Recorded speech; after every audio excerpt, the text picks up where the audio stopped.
So, going on with what not to do when you are learning AI. One of the first things that I focused way too much was on this type of artifacts, right? I was like, oh, I need to have a website. I need to have a dashboard. I can create an MVP. I can do a fucking app without knowing actually what the hell I was talking about, right? So, this is just like a nice to have versatile app, but is it gonna be actually impactful for the business? That's the thing. So to give you a little bit more of context, starting on AI, me not being technical at all, um, I noticed that people were using GitHub. So here are all of the projects that I started in maybe one or 2 weeks. You can see here that I try to do dashboards. This is a website. This is an app. This is an agent. I was learning here the MCP. What the hell was an MCP? Um, so a lot of these things are just artifacts, right? They are components. The most important thing over here is that components are not a system. So right now, people and even including myself, I focus way too much on, oh, I'm gonna have a website, I'm gonna have an app, I'm gonna have like all of these things that no one is gonna use. On top of that, not knowing what was the outcome, because this is output, right? So I had a website.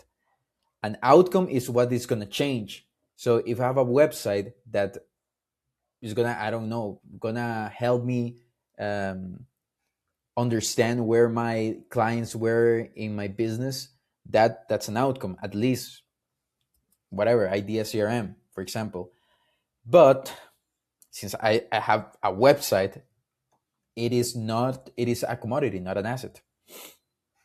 So taking a step back, right, I need to go more deeper on all of this.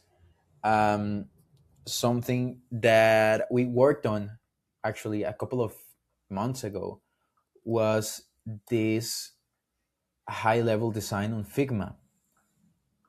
So what we did was the map down all of the business process, right? So the acquisition, the delivery, if there is a renovation, and we put that on stages.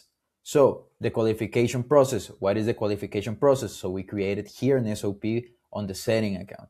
Then the book call, what is the exact script that the closer is um, following? So this is the internal architecture, if you can say, and and step by step on how to do this. So right now, I was able actually to take a step back, create, as you can see here, a super base with all of the posts that we have from the school community, and actually making progress slowly, but making progress, allowing us to ensure that the things that I'm building right now will actually impact the business.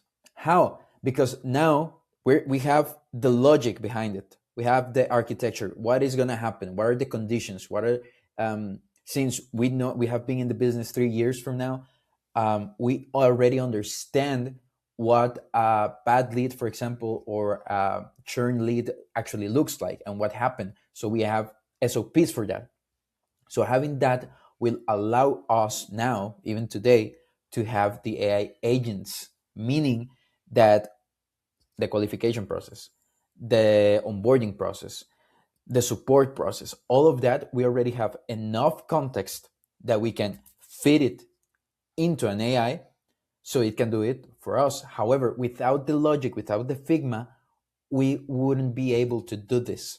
So I hope this help you to understand what not to do and actually focus on what is important. That is the design and the architecture on where your tools are going to be located and how are they going to interact with reality.